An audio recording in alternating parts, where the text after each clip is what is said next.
નીકળી જા મારી નજર સામેથી. આ તારું કાળું મોઢું લઈને ફરી ક્યારેય નહીં બતાવતો મને. તે તો મારી ઇજ્જતના કાંકરા કરી નાખ્યા, કાંકરા. જા હવે. પપ્પા તમે શાંત થઈ જાઓ. આમાં દેવાંગનો કાંઈ વાગ નથી. એમને એમના ખરાબ મિત્રોની સંગત નડી છે. એમને માફ કરી દો. હા પપ્પા, દેવાંગભાઈ આમ તો સમજુ જ હતા, પણ એના ખરાબ મિત્રોની સંગતના હિસાબે એ ભૂલ કરી બેઠા છે. એમને માફ કરી દો પપ્પા.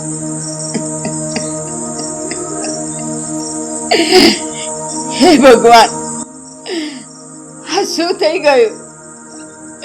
અમે તો એમ ધાર્યું હતું કે શહેરમાં જશું અને મારો દીકરો સુધરી જશે,